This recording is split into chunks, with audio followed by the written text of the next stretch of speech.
ప్రకటన గ్రంథము 18వ అధ్యాయము. అటు తరువాత మహాధికారము గల వేరొక దూత పరలోకము నుండి దిగివచ్చుట చూచితిని. అతని మహిమ చేత భూమి ప్రకాశించెను.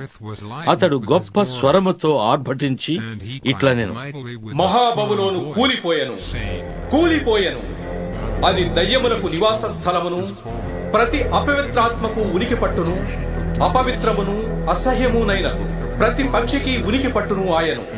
ఏలయనగా సమస్తమైన జనములు మహోద్రేకముతో కూడిన దాని వ్యభిచార మద్యమును త్రాగి పడిపోయేది. భూరాజులు దానితో వ్యభిచరించరి. భూలోకమందలి వర్తకులు దాని సుఖభోగముల వలన ధనవంతులైరి.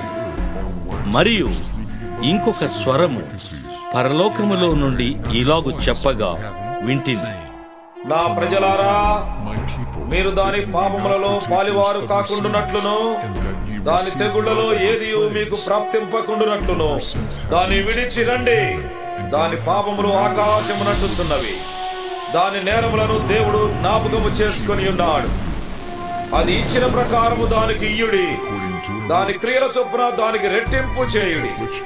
అది కలిపిన పాత్రలో దాని కొరకు రెండంతలు కలిపి పెట్టుడి. అది నేను రాణిగా కూర్చుండుదానను, నేను విధవరాలను కాను, దుఃఖము చూడనని తన మనస్సులో అనుకొనెను గనుక అది తను తాను ఎంతగా గొప్ప చేసుకుని సుఖ భోగములను అనుభవించెనో అంతగా వేదనను దుఃఖమును దానికి కలుగజేయుడి. అందుచేత ఒక్క దినముననే దాని తెగుళ్ళు అనగా మరణమును, దుఃఖమును, కరవును వచ్చును. దానికి తీర్పు తీర్చుచున్న దేవుడైన ప్రభువు బలిష్ఠుడు గనుక అది అగ్ని చేత బొత్తిగా కాల్చివేయబడు. దానితో వ్యభిచారము చేసి సుఖభోగములను అనుభవించిన భూరాజులు దాని బాధ చూచి భయాక్రాంతులై దూరమున నిలవబడి దాని దహన ధూమమును చూచునప్పుడు దాని విషయమై రొమ్ము కొట్టుకొనుచు ఏడ్చుచు, అయ్యో అయ్యో, బబులోను మహాపట్టణమా, బలమైన పట్టణమా, ఒక్క గడియలోనే నీకు తీర్పు వచ్చెను గదా అని చెప్పుకొందురు. లోకములోని వర్తకులను ఆ పట్టణమును చూచి ఏడ్చుచు తమ సరకులను అనగా బంగారు, వెండి, రత్నములు, ముత్యములు, సన్నపు నార బట్టలు, ఊదారంగు బట్టలు, పట్టు బట్టలు, రక్తవర్ణపు బట్టలు మొదలైన సరుకులను, ప్రతి విధమైన దబ్బమ్రాను, ప్రతి విధమైన దంతపు వస్తువులను, మిక్కిలి విలువగల కర్ర, ఇత్తడి, ఇనుము, చలువరాళ్లు మొదలైన వాటితో చేయబడిన ప్రతి విధమైన వస్తువులను, దాల్చిని చెక్క, ఓమము, ధూప ద్రవ్యములు, అత్తరు, సాంబ్రాణి, ద్రాక్షారసము, నూనె, మెత్తని పిండి, గోధుమలు, పశువులు, గొర్రెలు మొదలగు వాటిని, గుర్రములను, రథములను, దాసులను, మనుషుల ప్రాణములను ఇక మీదట ఎవడునూ కొనడు. నీ ప్రాణమునకు ఇష్టమైన ఫలములు నిన్ను విడిచిపోయను. రుచ్యమైనవన్నీయు దివ్యమైనవన్నీయు నీకు దొరకకుండా నశించిపోయినవి. అవి ఇక మీదట కనపడవని చెప్పుకొనుచు దాని గూర్చి దుఃఖపడుదురు.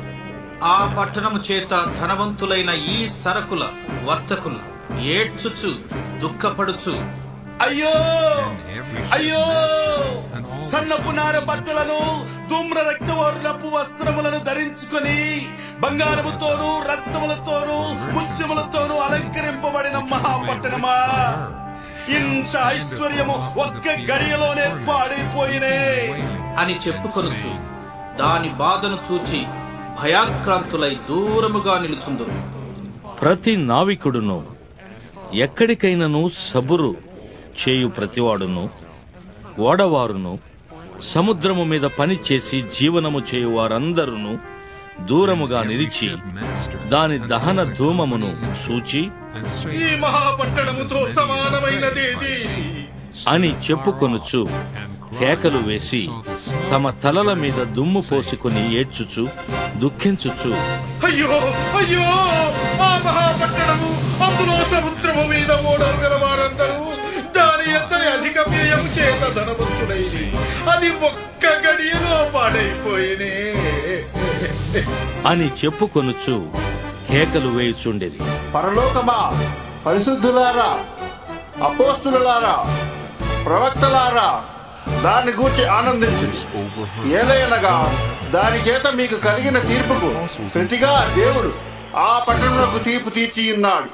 తరువాత బలిష్ఠుడైన ఒక దూత గొప్ప తిరుగటి రాతి వంటి రాయి ఎత్తి సముద్రములో పడవేసి, ఈలాగు మహాపట్టణమైన బబులోను వేగముగా పడద్రోయబడి ఇక ఎన్నటికి కనబడకపోవును. నీ వర్తకులు భూమి మీద గొప్ప ప్రభువులయుండిరి. జనములన్నీయు నీ మాయమంత్రముల చేత మోసపోయిరి.